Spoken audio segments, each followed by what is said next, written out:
Olá, muito bem. Seja todo mundo bem-vindo aqui nessa aula ao vivo, mas também seja muito bem-vindo e bem-vinda se você está aí no replay. Agora todos os conteúdos ficam aí disponíveis na plataforma de gestão e liderança aqui da comunidade que eu toco, mas também tem aulas no YouTube que talvez essa aqui esteja disponível para você também. Então, bem-vindo quem está aqui comigo ou quem está aí no replay. Muito bem. Hoje a gente vai trazer um tema muito interessante, a pedidos do pessoal da mentoria, e eu vou trazer para vocês um tema bem interessante do mundo do trabalho, que é como é que a gente faz para lidar com mudança e resistência dos times, das pessoas, às vezes de uma forma mais velada, mais ali no cantinho, outras vezes de uma forma mais incisiva, né? Quase que publicamente. Então, eu vou trazer aqui para vocês hoje mudança e resistência. Eu acho que vocês vão curtir. Então, vem comigo aqui. Se você acha que está muito pausado aqui a minha explicação, para que a gente possa atender aí diferentes estilos, né, de aprendizagem, de velocidades aí de anotações, eu falo mais pausado por aqui. Se você quiser colocar aqui no ponto 2, fica à vontade. No ponto 5 eu já não recomendo, né? Às vezes eu me desembeço para falar por aqui. Deixa eu trazer um contexto importante, né? A gente sabe que as mudanças vão acontecer no mundo do trabalho e a estabilidade é imaginária, né? E na vida pessoal também isso é verdade. A estabilidade ela é imaginária. Mas tem muita coisa para a gente falar aqui, tem muita coisa. Então eu fiz um recorte, tá bom? O que eu vou trabalhar aqui nessa aula gravada? Por que as pessoas resistem às mudanças? Vamos trabalhar a ideia de que existe uma mudança, que é o momento do evento ali. Existe todo o processo de transição, que é a gestão da mudança. E a gente precisa aprender a lidar com o desequilíbrio, para que ele seja um desequilíbrio produtivo, para que não espane a porquinha por aí. E aí eu vou trazer dois conceitos para você: a pirâmide da resistência e a casa da mudança, tá bom? O que eu não vou trazer aqui? Eu não vou trazer aqui processo para gerenciar a mudança, tá? Eu não vou trabalhar aqui, por exemplo, aspectos das 8 etapas para fazer a gestão da mudança ou um framework para a gente acompanhar os processos de gestão da mudança. Aqui o que a gente vai trabalhar é a jornada emocional, tá bom? A jornada emocional da mudança e eu acredito que vocês vão curtir aí ao longo do caminho. Então, pega aí a sua água, pega aí o seu caderninho, vamos ver se você chega aqui com a gente para que possa contribuir e vai jogando as perguntas aqui também, tanto na plataforma como aqui no YouTube ou nas redes sociais, tá bom? Acho que, como eu gosto de frases de efeito, é importante a gente começar também com Charles Darwin. Não é o mais forte, não vai ser o mais rápido, não é o mais inteligente que vai sobreviver no mundo, né? No mundo real, no mundo do dia a dia, na nossa vida, e também no mundo do trabalho, no mundo corporativo. Então, não é o mais forte, o mais rápido, nem o mais inteligente que irá sobreviver, e sim o mais adaptável às mudanças. Então, como que a gente vai trazer para vocês fatos e dados sobre por que isso é importante, né? Eu quero compartilhar com vocês uma pesquisa bem bacana aqui do Instituto de Gestão da Mudança, né? Que traz os seguintes números para a gente, ó. Olha que interessante, ó. 100% de todas as mudanças avaliadas como sucesso, deu bom, tiveram uma boa solução técnica implementada. Olha que interessante. Então, a pesquisa foi a fundo buscar por que os projetos de mudança, por que as iniciativas de mudança deram certo, e eles identificaram que 100% das iniciativas de mudança tinham uma boa solução técnica. E eles identificaram também que mais de 96% das mudanças avaliadas como fracasso também tinham uma boa solução técnica. Então, olha que interessante o que a pesquisa traz para a gente. A solução técnica não é determinante para o sucesso ou fracasso do processo de mudança. Porque 100% daquilo que deu certo tinha boa solução técnica. Parece meio óbvio. Mas mais de 96% de todas as mudanças avaliadas como fracasso também tinham uma boa solução técnica. Então, se a solução técnica não aumentou ali o índice de sucesso, a gente chega à conclusão de que existe alguma outra coisa por trás, né? Então, qual será que é a principal característica de um processo de mudança que deu certo e de um processo de mudança que não deu certo? Você arrisca por aí? Pessoa. E quando a gente fala de pessoas, a gente está falando também de como que as pessoas foram comunicadas, informadas, conscientizadas e depois capacitadas. Vocês vão ver isso dentro desses dois conceitos que eu vou trazer para vocês aqui. Então, como que a gente faz para olhar e cuidar da jornada emocional? Vou trazer para vocês aqui esses dois conceitos que eu já contei.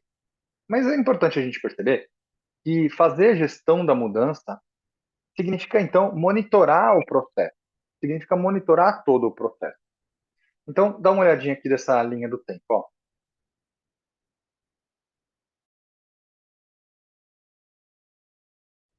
É uma etapa de planejamento, de organização. E a gente tem depois ali, naquela linha roxa, ainda da linha do tempo, naquele bloco roxo, todo o processo que vem a partir do momento do start da mudança. Então, é importante a gente ter em mente que mudança não é o todo do processo. O todo do processo de mudança a gente chama de transição. A mudança ela é um momento, um evento, o anúncio, aquilo que vai chocar as pessoas ou aquilo que vai emocionar as pessoas, aquilo que vai instigar as pessoas. Existe um processo de gestão da mudança que é cuidar desde o planejamento, da mudança técnica, da comunicação dessa mudança e das etapas de gestão da mudança que estão ali dentro do bloco da transição. Então, mudança, gente, especificamente a mudança, ela é um movimento ali, mas temos que olhar o todo de forma mais completa. A mudança, ou melhor, né, a transição, ela é uma transição emocional além de processual, pessoal. Existem movimentos de resistências não técnicas, existem movimentos de resistência técnica. Quando a gente lida com situações não técnicas, humanas, né, a gente está falando de situações emocionais. Então, uma gestão da mudança vai exigir a gestão do planejamento, da comunicação, do anúncio, do evento e também das etapas desse processo de transição ou de gestão da mudança. E a gente tem que ter em mente, então, que qualquer transição vai impactar emocionalmente, vai impactar os processos de forma, né, operacional mesmo ali nas áreas, nos times, mas também vai impactar o engajamento e a performance. Então, o engajamento, estou falando, né, da vontade, da querência, da pessoa estar comprometida com o processo de entrega técnica ou com o processo da mudança. E performance, estou falando efetivamente de resultado, né?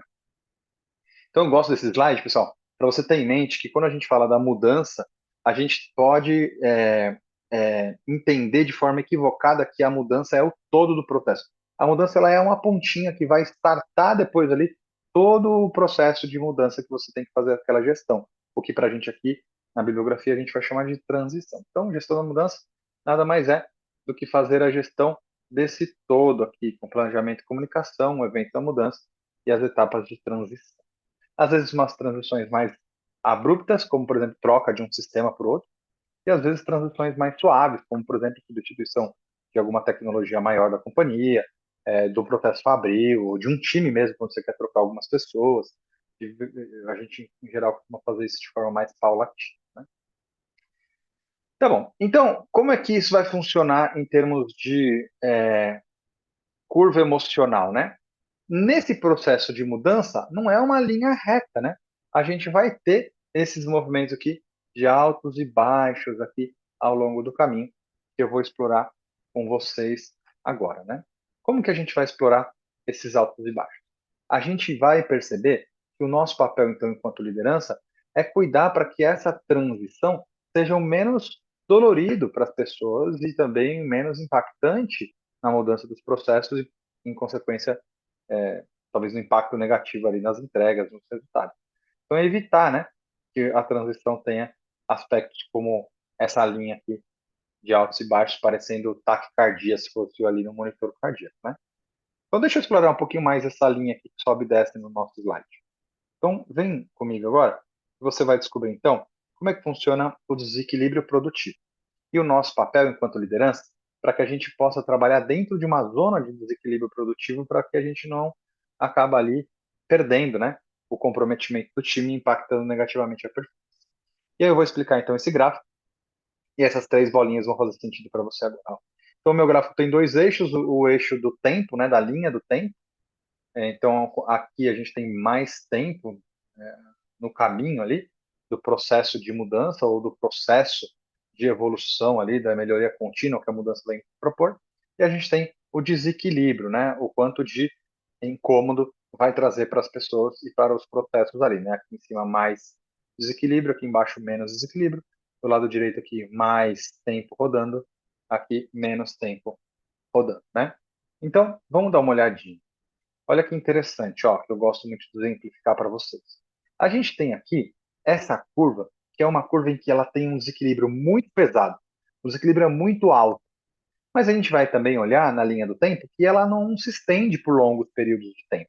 Então, aqui é uma crise muito intensa, muito dolorida, mas que a gente tem que atuar de uma forma muito rápida para que a gente possa fazer uma intervenção ali.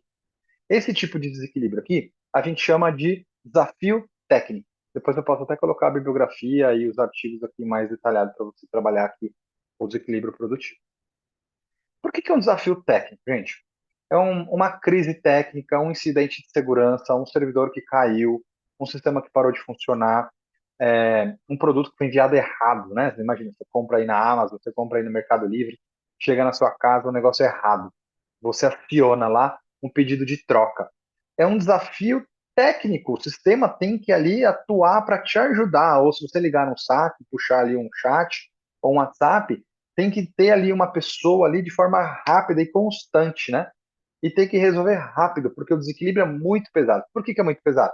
Porque no nível menorzinho assim, o desequilíbrio é muito pesado, porque se ele não te atender, se a pessoa não te atender, você pode romper e nunca mais comprar lá. Então é pesado porque eu posso perder aquele meu cliente forever. Se fosse um sistema, né, que caiu aí, você imagina um time de tecnologia, pô, eu tô lá com toda a minha base de clientes fora do ar, fora do sistema. Você imagina quantas pessoas são impactadas. Então o desafio é técnico e é muito grande o desequilíbrio e eu tenho que atuar numa perspectiva de tempo pequena. É uma crise, então em termos de tempo, eu tenho que resolver isso o mais rápido possível. Então é tão intenso que pode, sei lá, vou exagerar, quebrar uma empresa ou pode fazer a gente perder um cliente. Por isso que ela é imediata, o desequilíbrio é muito alto, mas eu tenho que atuar. Esse é o desequilíbrio técnico. Mas existe outro movimento aqui, né? Que é esse movimento que é um pouco mais suave do que o desafio técnico, que ele é mais longo também, você pode perceber ali, ó. Ele vai doer por mais tempo, né? Mas, de uma certa forma, ele tem um desequilíbrio que começa ali na média, digamos, né? Ali no mais ou menos, aqui o tamanho do desequilíbrio comparado com esse aqui de cima. Mas ele tem picos, né? Ele tem picos aqui e também tem movimentos mais suaves aqui embaixo, né? Então, olha que interessante, ó, se aqui a gente chama isso aqui de desafio técnico, a gente tem um outro nome para essa linha que é um pouco menos abrupta, só que ela é mais longa, né? É uma mudança adaptativa. Ela é um desafio que não é técnico em si, porque o desafio técnico, pessoal, ele é intenso, ele pode até matar a empresa ou perder o cliente, mas na teoria, se a gente se encontrar todo mundo responsável por aquele tema técnico e virar a madrugada, um dia, 2 dias, uma semana, sei lá, tô exagerando, a gente tem que resolver aquele problema. A gente tem que dar a solução para aquele problema. Talvez subir um plano B ali, ou uma política de acidentes, de incidentes, né? Então, de uma certa forma, já tem processo para lidar com os desafios técnicos. A questão da mudança adaptativa é que não tem desafios adaptativos ou mudanças adaptativas mapeadas e documentadas processualmente. Então, eu vou trazer um exemplo, tá bom? O, do livro mesmo, tá bom? Do artigo principal que depois deu origem para o livro, tá? Ele diz o seguinte, ó, que uma pessoa no alto da sua meia-idade ali, por volta dos 50 anos, era um executivo, segundo a história que ele conta lá, Heifeld, é o nome do autor. Ele traz aqui para a gente, então, a ideia de que essa pessoa, um homem executivo no meio ali da sua trajetória profissional, perto dos seus 50 anos de idade, tem ali um problema do coração, tem ali um movimento de um ataque cardíaco. Ele conta que nesse momento ele é socorrido então e ele é levado ao hospital. E é um momento de crise muito pesada. E é um momento de desafio técnico que precisa ter ali algum tipo de intervenção para que ele não possa efetivamente vir a falecer. Então, para que ele possa sobreviver, a gente teve que contar com os especialistas, com os médicos, com os cardiologistas, com a equipe completa do hospital, com aparelhos, com equipamentos, para que pudessem fazer a intervenção técnica no coração daquele sujeito. Esse momento, então, é um momento de crise muito pesada, é um momento de desafio técnico que a gente precisa pegar os manuais, pegar os procedimentos, pegar pessoas capacitadas tecnicamente, os especialistas, para que possa fazer a intervenção. O desequilíbrio é tão alto que se eu não fizer a intervenção agora, ele pode literalmente morrer, nesse nosso exemplo, né? Mas olha que interessante, ó. Essa pessoa, então, sobrevive a essa intervenção cirúrgica. E deu tudo certo. E eu falo isso também com bastante propriedade, gente, eu dor no coração, mas também com felicidade, porque meu pai passou por esse processo. Meu pai passou por esse procedimento. Meu pai teve uma intervenção cirúrgica no coração. E isso foi um desafio técnico e graças à intervenção das pessoas técnicas, ele sobreviveu. Tanto meu pai como o personagem do artigo.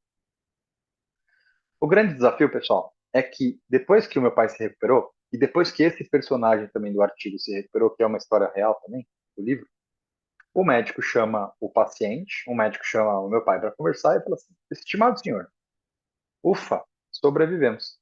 Estamos juntos por aqui. A intervenção cirúrgica foi um sucesso. A intervenção cirúrgica foi um sucesso. Check. Agora, o senhor precisa mudar os hábitos. Agora, o senhor precisa mudar os hábitos. O senhor precisa diminuir o cigarro. Você precisa se alimentar de uma forma mais balanceada. Você precisa começar a se exercitar. Você precisa se matricular numa academia ou andar num parque, pela qual. Você precisa comer menos disso, você precisa comer mais daquilo, você precisa fazer mais isso, você pode fazer menos daquilo. Então, esse movimento dessa primeira conversa pós recuperação da cirurgia foi muito dolorido, tanto no artigo como lá em casa, porque é uma série de recomendações que eu não sei lidar com isso. É uma série de recomendações que eu não faço isso há tantos anos da minha vida. É uma série de recomendações que pede para que eu possa mudar o meu hábito, aquilo que está arraigado, aquilo que está dentro do meu eu, praticamente, ali em termos de hábito, né? Então, a gente vai percebendo, pessoal, que o desafio técnico, ele depende de intervenção rápida, porque ele pode literalmente nos levar à morte, mas ele precisa ser feito de uma forma rápida, num curto espaço de tempo, por especialista. Por outro lado, a mudança adaptativa, ela pode muito bem ser sugerida por especialistas, mas não depende dos especialistas. Depende do próprio sujeito, depende do indivíduo e, numa instância maior, um grupo de indivíduos, um time, né? Ou no final das contas, uma empresa. E a gente vai perceber, então, se bem ela não é tão intensa desde o início, a dor dessas mudanças, a gente vai tendo altos e baixos ao longo do caminho, as famosas recaídas. E aí, então, que a gente descobre que existe esse meio de campo aqui nessa faixa anotada aqui para vocês no slide, que é chamado, então, de desequilíbrio produtivo, em que ela está no meio de um movimento que a gente vai chamar aqui de limiar da mudança aqui embaixo, onde a gente não se preocupa mais com as mudanças de hábitos, onde a gente volta ali a exagerar num final de semana, num hábito que é contraproducente à questão da minha saúde, ou num hábito que é contraproducente à questão técnica nova dentro da companhia, ou começa a usar o sistema anterior em paralelo para tentar fazer tipos de comparação, ou começo a ver se não tem ninguém olhando, deixo de usar determinado equipamento novo, determinado equipamento, não sei, por exemplo, na área de segurança isso é muito comum. Eu ainda prefiro usar os meus hábitos anteriores, deixando de usar algum tipo de EPI, por exemplo. Então, o limiar da mudança aqui embaixo é que se a gente, enquanto líder, deixa a galera ficar aqui muito tranquila, de boa na lagoa, nessa parte aqui de baixo, o que vai acontecer aqui é que efetivamente a pessoa entra aqui numa zona de conforto, né?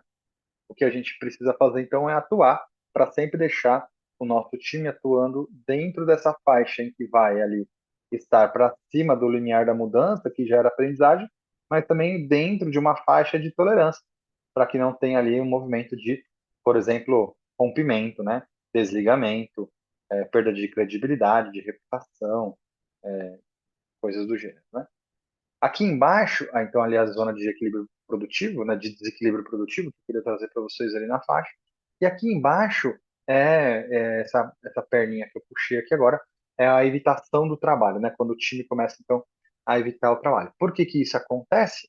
Evitar o trabalho de mudança, evitar o processo novo, evitar coisas novas, porque a gente começou aqui reclamando, a gente veio num processo de mudança, deu uma crise, minha gestora mudou, olhei para um lado, olhei para o outro, ninguém me cobrou, puxa, se ninguém me cobrou, tchau. Eu começo a evitar o meu trabalho novo ali, tendendo a voltar na minha zona de conforto, né? Eu vou compartilhar com vocês aqui embaixo essa questão aqui do link, do artigo completo, porque eu acho que vale muito a pena a gente colocar o desequilíbrio produtivo dentro do ensejo da gestão da mudança, tá bom, pessoal? Aproveitando para fazer referência a uma das metáforas de liderança que a gente trabalha aqui, é importante perceber, enquanto líder, que a gente precisa, durante o processo aí de gestão da mudança ou de cuidar das transições, né, das mudanças, a gente precisa subir na pista e entrar no camarote de vez em quando, descer na pista e entrar no camarote de vez em quando, né? Então, aproveitando para fazer referência a uma das metáforas de liderança que eu trabalho aqui, a metáfora da pista e do camarote. O foco da liderança, então, é cuidar ali de navegar em diferentes contextos, né? Então, a gente precisa ir para o micro e para o macro também. Então, a gente precisa em algum momento cuidar do micro e do macro. Então, olhar os indivíduos, olhar o impacto que teve nas pessoas, nos seus processos, no seu job description, no seu engajamento, mas também olhar o impacto macro do negócio, do time, do fluxo de trabalho, de quanto que isso impacta meu cliente interno e meu cliente externo. Então, o cliente tem que estar, perdão, a liderança tem que estar sempre em movimento. Então, de vez em quando a gente vai na pista para ver como que as coisas estão, próximo da operação, e de vez em quando a gente volta a sentar lá no camarote, subir para ter uma visão um pouco mais tática daquilo que eu estou traduzindo da estratégia do negócio. Então, onde que você deve dedicar mais tempo? Não sei, depende muito, né? Qual é a sua empresa e qual é a configuração do seu time. Você vai ter que estar mais próximo dele na pista para sentir o peso do ar e tentar evitar algum tipo de rompimento individual, mas também em algum momento o time tem que performar tecnicamente, você tem que delegar e acompanhar as entregas para que você possa ter tempo de pensar a área, né? Pensar a estrutura, pensar o desdobramento da estratégia, e isso só faz ali sentando no camarote. Respira. Muito bem, então, depois da aguinha, vou trazer para vocês aqui o Bancaleiro. Então, José Bancaleiro, que é um português, trouxe para a gente um conceito que alguns chamam de triângulo da resistência, eu estou preferindo chamar de pirâmide, porque acho que tem mais o formato de pirâmide do que de triângulo, efetivamente. Mas ele traz aí uma escadinha de por que, que as pessoas resistem às mudanças. Então, eu vou trazer aqui para você o José Bancaleiro e depois uma consultoria grande global acabou adaptando para o mundo corporativo de uma forma mais estruturada. Por que, que as pessoas resistem às mudanças? Né? Então, olha que interessante o ponto de vista do Bancaleiro. Ó. Ele constrói, então, o triângulo, né, que para mim é mais uma pirâmide, e ele diz que, em geral, a gente começa a resistir às mudanças porque a gente não sabe do que se trata, porque a gente não sabe o que está acontecendo, né? Então, eu vou dar um exemplo que acontecia comigo antes da vida mudar, né? Antes de eu migrar para a consultoria, quando eu trabalhava em tecnologia e fazia os processos de implantação e treinamento de software, de ERPs, a gente se deparava com a galera chegando para o treinamento técnico, né, de como apertar o botão e qual tela entrar. E a pessoa sentava, olhava para mim e falava assim: treinamento do quê? Do sistema? Mas vai mudar o sistema? Isso era um choque para a pessoa ali, porque ela não sabia o que estava acontecendo e ela tinha aquele movimento emocional de tentar entender ou de conversar com o colega do lado dizendo: nossa, mas eu não estava sabendo, ou já, eu achei que ia demorar um pouco mais. Então, o primeiro movimento da resistência é porque as pessoas não têm ideia do que a gente está falando. Então, elas resistem porque elas não sabem ainda. O segundo step é que elas resistem porque elas passaram a saber, então, que o sistema vai mudar, ou que o processo vai mudar, ou que o template vai mudar, ou que uma pessoa vai mudar de área e que vai ter que reorganizar as estruturas de atendimento, de entrega, de produção, não importa. Então, ela percebe que ela não sabe fazer ainda. Então, ela não tem competência técnica para fazer ainda. Então, se no primeiro movimento ela resiste por ela não saber, no segundo ela começa a resistir porque ela percebe que ela não sabe fazer. Então, ali embaixo tem a ver com conhecimento e aqui no segundo tem a ver com habilidade. No terceiro nível Bancaleiro descobre que as pessoas resistem porque efetivamente elas não querem. Não querem, dá muito trabalho, eu tenho mais coisa para fazer, não sei se ainda é prioridade. Então, efetivamente, as pessoas não querem. E lá em cima, na pontinha, é porque as pessoas realmente não acreditam. E olha que interessante o que ele diz, ó, que em termos de quantidade de pessoas, ou em termos de porcentagem das pessoas do time, dos colaboradores dessa empresa, a porcentagem é muito maior embaixo. E, efetivamente, por isso que é uma pirâmide, né, ou um triângulo que ele vai afunilando lá em cima. Então, efetivamente, ele diz que tem bastante gente que resiste por não saber, e depois diminui um pouco a quantidade de pessoas que se resiste ali por não ter competência técnica, e depois diminui um pouquinho mais ainda a quantidade de pessoas que resistem por não querer, e aqui já é bem menor a quantidade de pessoas que resistem por não acreditar efetivamente naquela mudança ou no objetivo esperado, né? Então, quanto mais para cima, digamos assim, né? É menor a quantidade de gente que resiste por esse motivo, mas também é o mais difícil de se trabalhar, né? Vai ficando mais difícil trabalhar a parte lá de cima, vai ficando cada vez mais dolorido para a liderança em termos de paciência, em termos de tempo, em termos de custo de gestão também, né? Custo de gestão é o tempo que a gente precisa dedicar para uma pessoa para a gente fazer o acompanhamento, a gestão, a evolução e o desenvolvimento.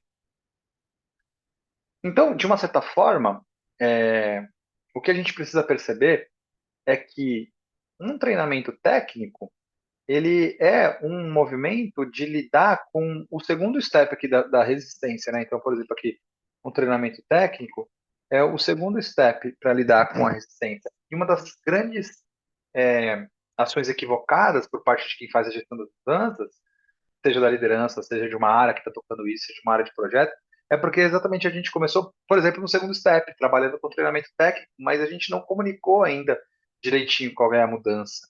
Eles ainda não sabem qual é a mudança, não sabem o que, que vem por aí. Então a gente começa a oferecer treinamento técnico antes mesmo de comunicar qual é efetivamente o processo que vai ser alterado, né? Então, vamos avançar para que vocês vejam aqui, então, as soluções, os caminhos que ele dá aqui para a gente lidar com cada bloco da pirâmide da resistência, né? Então, é importante a gente entender que a gente tem que começar a lidar lá embaixo, tá bom? A gente precisa começar a lidar com as resistências que estão aqui na base desse nosso triângulo, dessa nossa pirâmide, né? Eu vou até mudar aqui para pirâmide da resistência, tá bom? Pirâmide da resistência. Alguém sabe se faz ao vivo, ó, se você estiver aqui voltar aqui 5 segundinhos, você vai ver que lá em cima está escrito triângulo, eu mudei para pirâmide. Então dá uma olhada, ó, como que a gente faz para fazer um movimento de mitigar esse impacto das pessoas não saberem, ou o que que a gente faz para lidar com essas pessoas que não sabem sobre as mudanças e por isso resistem, né? É comunicar.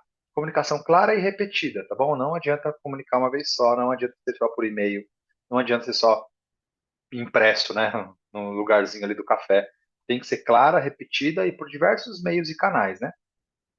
No segundo step da competência técnica, a gente vai atuar na capacitação técnica. Tá vendo o exemplo que eu dei anteriormente? Não adianta a gente lidar com a competência técnica antes de comunicar claro e repetidamente. Para quem não quer fazer, o que a gente vai fazer é ritual e rotina de liderança.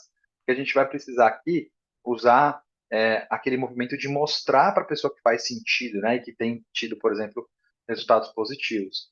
E quem não acredita, que é o mais difícil para a gente lidar, a gente vai ter que ter uma gestão mais transparente, uma liderança mais próxima.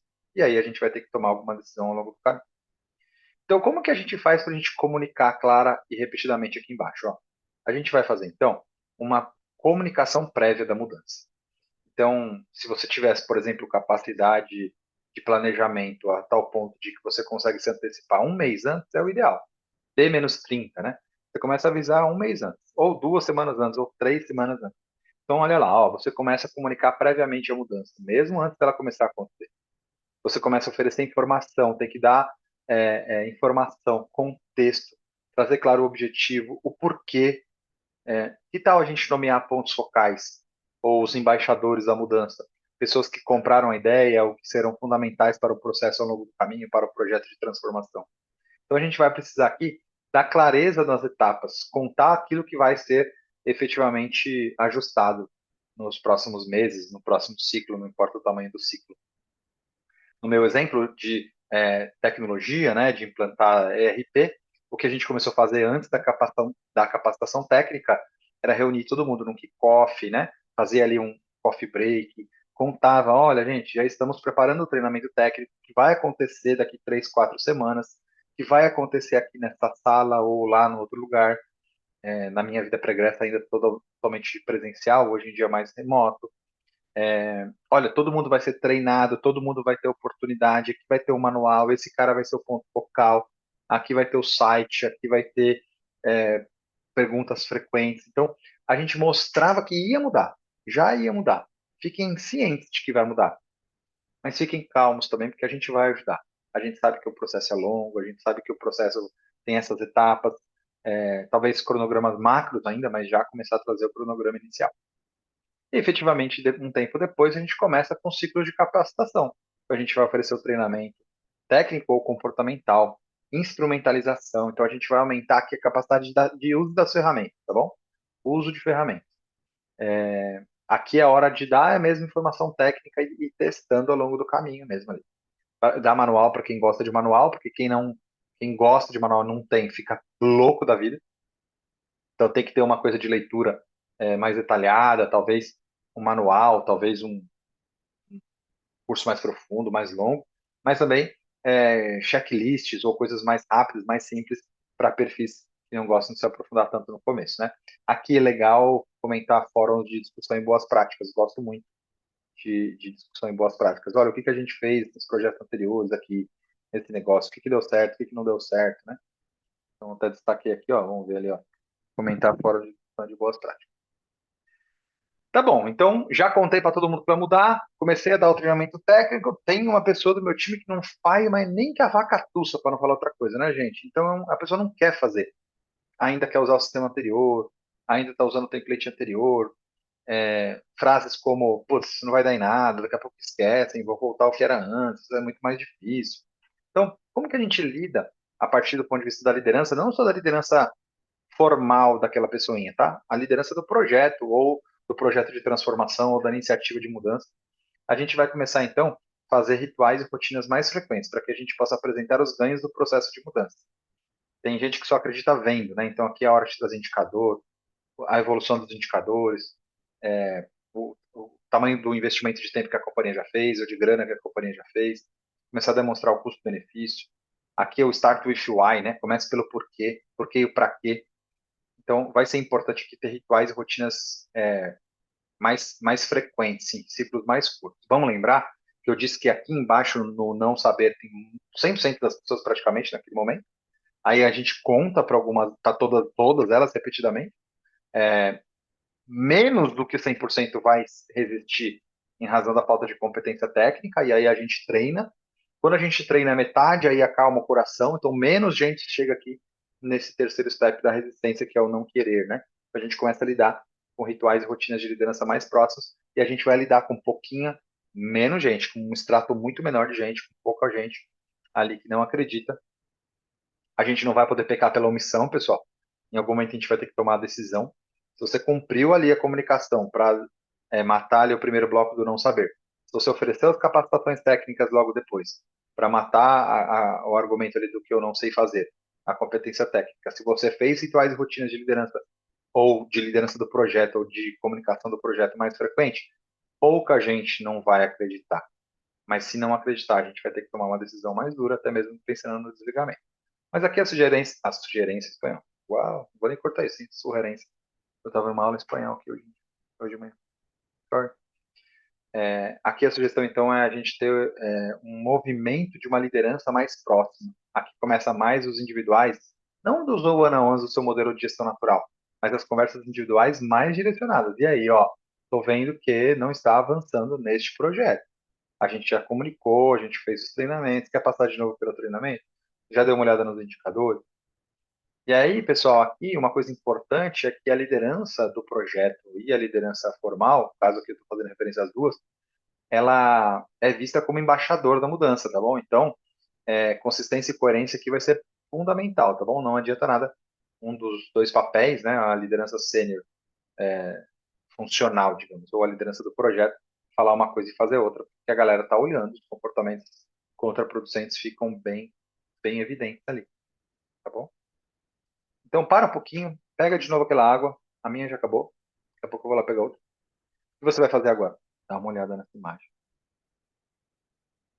A maior contribuição da pirâmide da resistência é que a gente não pode começar a atuar no andar superior sem ter ainda cumprido com todo o nosso papel e responsabilidade do bloco inferior. Então, não adianta começar a capacitação técnica antes de contar clara e repetidas vezes o que que a gente vai fazer, por que que a gente vai fazer. Ou não adianta nada colocar rituais e rotinas de liderança mostrando indicadores, metas, o porquê e o para quê de um negócio que a pessoa não sabe do que você está falando ainda. Então, você tem que, de novo, começar lá no não saber, depois trabalhar o não ter competência técnica, tá bom? Fica aí, então, o bancaleiro com a pirâmide ou o nome original, Triângulo da Resistência, tá bom? Daqui a pouco eu volto com um pouco mais de conteúdo. Vamos tomar uma água.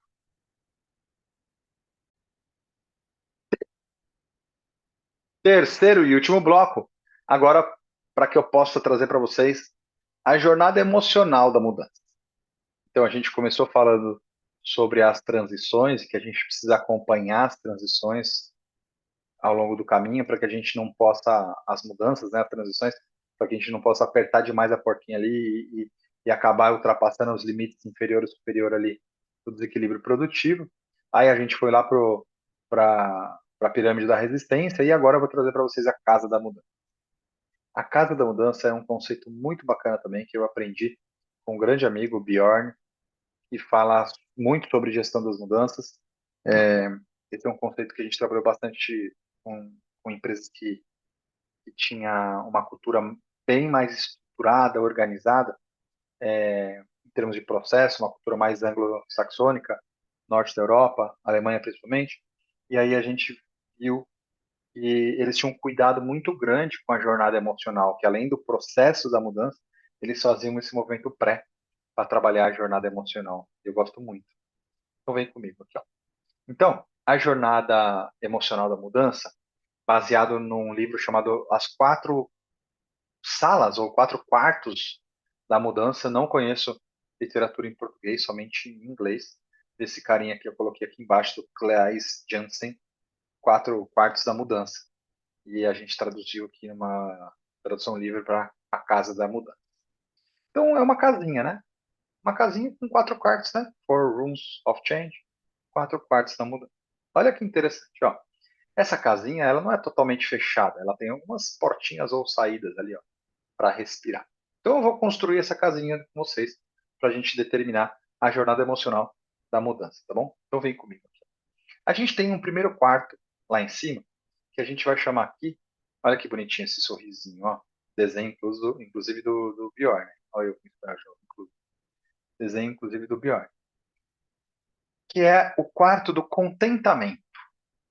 Dá uma olhadinha aqui, ó. Então a gente tem ali em cima um dos quartos da jornada emocional, um dos quartos da casa da mudança, é um local, um quadrante ali, chamado quadrante do contentamento, que é o quarto do contentamento. Essa jornada da mudança emocional, ela vai evoluir. A casa da mudança vai fazer você andar, vai fazer você mudar de quadrante. Um outro quadrante é esse quadrante aqui, ó. Como será que chama? Com essa venda nos olhos, né? É o quadrante da negação. Então, olha que interessante. A gente tem aqui do lado esquerdo, lá em cima, o quarto do contentamento e aqui embaixo, o quarto da negação. Você está vendo que lá no contentamento tem uma saidinha lá em cima e aqui na negação também tem um porãozinho lá embaixo. Vou contar daqui a pouquinho para você. A gente tem um outro quarto, que é esse aqui, ó. Que é o quarto. Não, não é do desespero, não, como alguém falou. Quarto da confusão. Pode ser desespero também. O quarto da confusão. E a gente tem mais um quarto ali em cima, que é o quarto do movimento final do processo de mudança e o movimento de renovação, onde eu vou me preparar emocionalmente para começar a rodar de novo o ciclo, né? Para começar a rodar de novo a casa da mãe. Então, estes são os 4 quartos da casa da mudança. Aqui em cima no contentamento, eu tenho ali um terraço da complacência. O que é o terraço da complacência? Quando a gente fica muito tempo no quarto ali, no cômodo do contentamento, a gente acaba entrando ali no terraço. A gente acaba indo ali para a varanda. E é uma varanda onde a gente vai ali para um movimento mais de complacência, mais de aceitar as coisas como estão. Sempre foi assim. Para que mexer? O jogo, como que é time que tá ganhando não se mexe? Não tem esse ditado? Por que que a gente separa a sala, o quarto do contentamento do terraço? Porque é importante entrar nesse quarto de vez em quando. É importante estar ali um pouquinho para respirar no cômodo do contentamento. É importante. É importante respirar. Mas não dá para ficar muito tempo lá. Então a gente exagera e vai lá para o terraço da complacência. Mas o movimento que eu contei para vocês dos quadrantes aqui, dos quartos, é exatamente assim que acontece quando uma mudança é anunciada. Então, eu estou ali feliz e contente no meu quarto do contentamento. Quando uma mudança é anunciada, eu venho aqui para o quarto da negação.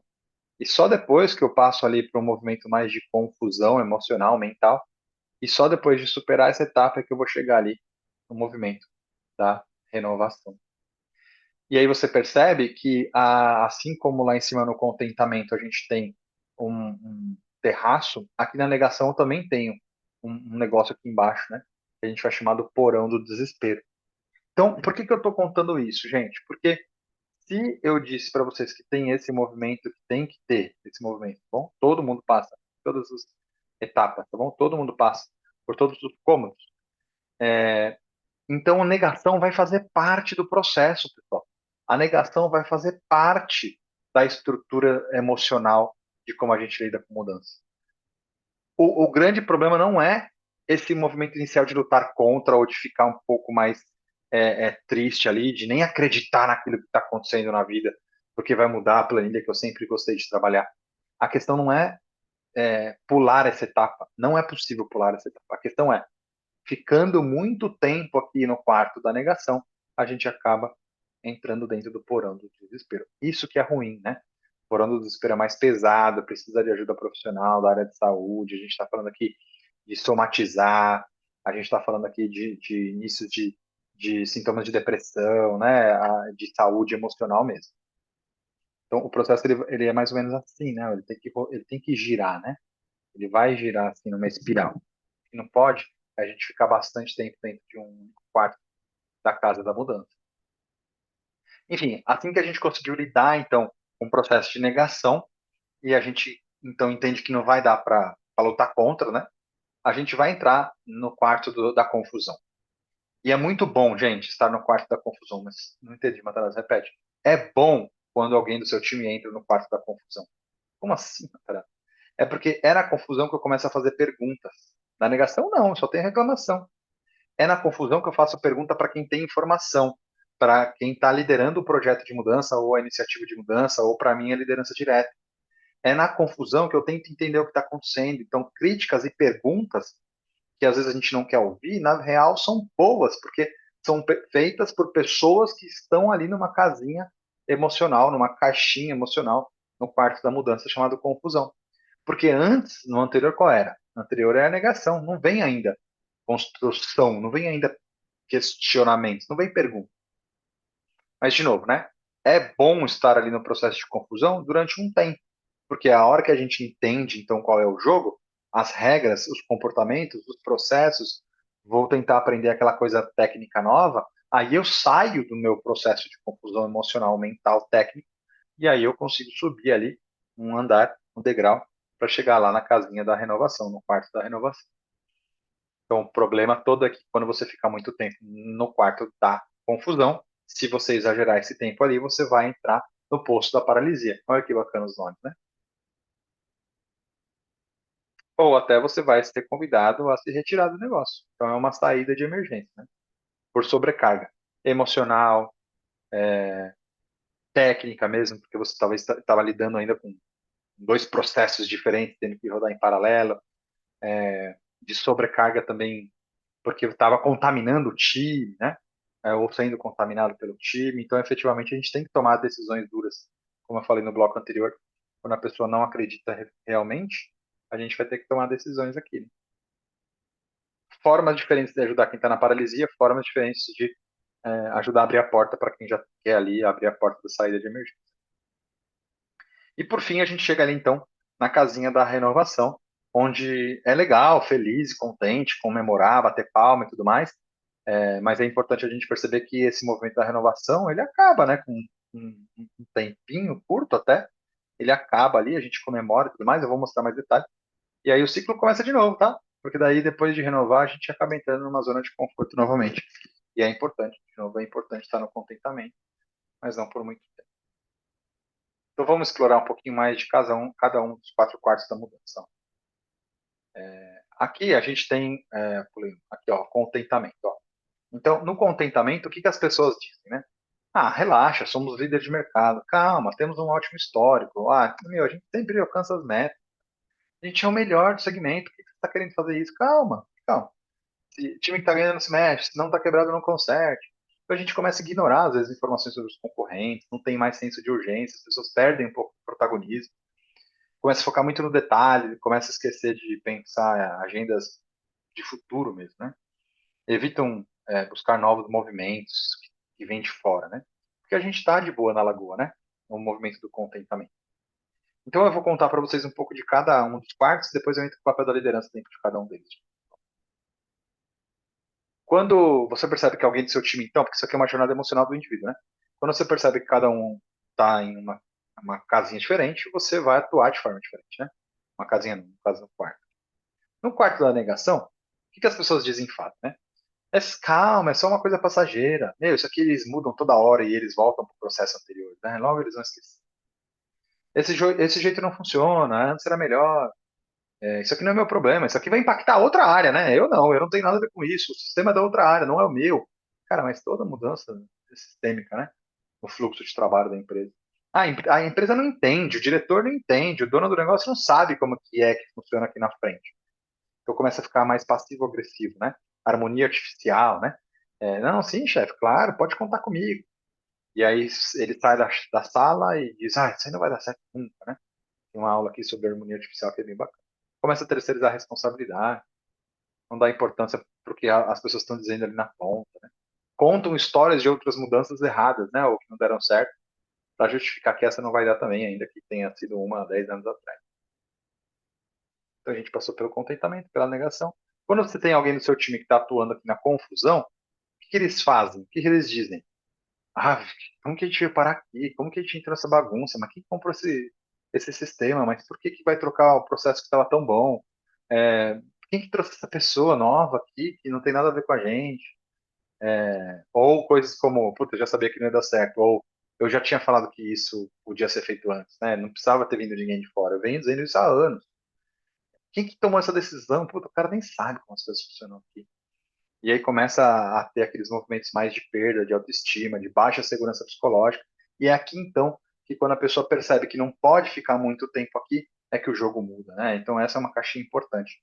Quando ela percebe que se ela ficar muito tempo aqui, ela vai entrar no posto da paralisia, e quando a gente começa então a lidar à luz ali do bancaleiro, né, do tema anterior que a gente viu, começa a ter a capacitação técnica e entender por meio dos rituais e rotinas de ciclos curtos, né, os benefícios, ela entende então que ela precisa fazer diferente, né? Então ela começa a sair aí dessa caixinha para cima, né? Como a renovação lá. Então tá bom, vai. Já que tem que ser, tem que ser. Vamos lá, vamos fazer acontecer. Vamos superar isso juntos. Tá difícil para todo mundo. Puta, agora eu entendi o que aquele cara queria. Podia ter diferente, mas agora eu entendi. Ó, vai ser difícil, mas a gente vai conseguir. Nossa, agora eu nem sinto mais falta daquele sistema anterior. Nossa, aquela pessoa que saiu do time que a gente achou que ia deixar a gente aqui sozinha, abandonada, e a gente ia perder, sei lá, produtividade com ela, depois de um mês a gente já se organizou. Será que a gente não pode fazer ainda melhor? Então esse é o movimento de que a pessoa que estava ali na confusão começa a fazer, depois de fazer perguntas, depois de entender o propósito, depois de entender ali o que a gente pode fazer juntos enquanto negócio. É bem bacana, gente. Então, para fechar aqui, já estendi um pouco a aula, eu vou fechar com você com 4 slides rapidinhos que vão trazer para a gente, então, papel de liderança dentro de cada uma dessas casas, desses quartos da mudança, né? Cada uma dos 4 quartos da mudança. Então, o que as pessoas dizem e fazem no contentamento? Eu já li no slide anterior para vocês, e o papel da liderança nesse caso é apresentar as vantagens e benefícios, conversar sobre os possíveis custos de implantação, que não vai ser fácil, convidar essas pessoas então a repensarem os processos, porque elas estão ali de boa na lagoa. O que você tem que fazer aqui então enquanto liderança é provocar a vontade da mudança, é demonstrar apoio sobre os possíveis dores, mas mostrar, direcionar para a melhoria contínua, mostrar que tem uma visão de futuro, sabe? Que você tem clareza daquilo que você espera chegar no final, enquanto benefício esperado. Então, o papel da liderança no contentamento é jogar a pessoa para frente, né? É fazer a pessoa ter movimento a partir das conversas de sensibilização do que a gente precisa mudar. Qual que é o papel da liderança na negação? Quando você tem alguém do seu time que está no quarto ali da negação, nosso objetivo aqui, então, enquanto liderança, é que ela entenda o porquê da mudança, assegurar a compreensão do porquê. Começar a trabalhar mais claramente os indicadores é, dos avanços, mas também aqui dos objetivos propostos para o final do processo, que é dolorido mesmo, né? Tem que acolher as inseguranças. Se você falou 3, 4 vezes, tem que modificar a abordagem na comunicação. As agendas informativas e as agendas de troca, de diálogo, precisam ser constantes. Dá uma olhada lá na pirâmide da resistência. E aqui também a gente começa a olhar, tanto na negação extrema, né, quanto na confusão, se a gente tem que tomar alguma decisão de desligamento. Qual que é o papel da liderança no quarto da confusão? Quando você tem alguém do seu time que já avançou, saiu da negação, mas já começa a perguntar, mas ainda está um pouco resistente, porque ainda não consegue fazer, a gente precisa entender, enquanto líder, que as perguntas que as pessoas fazem é porque elas estão demonstrando interesse e vontade de entender. Às vezes a gente valoriza mais quem está ali quietinho do que a pessoa que está criticando, fazendo a pergunta. Criticando para entender, né? Não falando só mal também.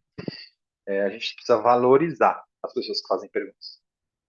E aí, enquanto líder, a gente precisa atuar na definição e na comunicação dos papéis e responsabilidades. É preciso deixar claro os comportamentos esperados e não tolerados. Não tolerados, é importante deixar claro os comportamentos não tolerados.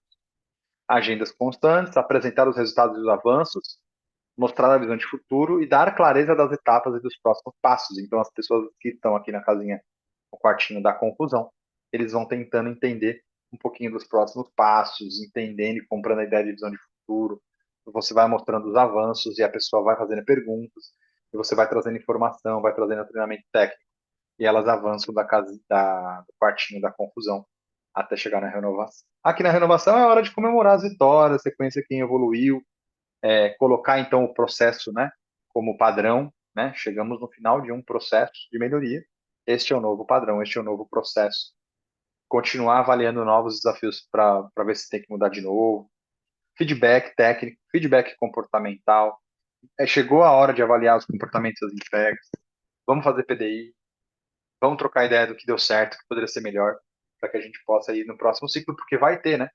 Próximo ciclo, para que a gente possa fazer cada vez melhor. Vou voltar só naquele slide para reforçar. Então a gente acabou, pessoal, de rodar aqui. Você volte à aula, faça suas anotações, tá bom? A gente acabou de rodar a casa da mudança. O que a pessoa fala e faz dentro de cada um dos 4 quartos da mudança, inclusive o nome da literatura em inglês. E depois eu trouxe 4 slides do papel da liderança para lidar com cada um dos quartinhos aí da casa da mudança, tá bom? Espero que tenham curtido aqui esses 3 blocos da aula e eu sigo aqui à disposição. Pode me acionar nas redes sociais, se você faz parte aqui do time da mentoria. A gente conversa logo mais. Um abraço.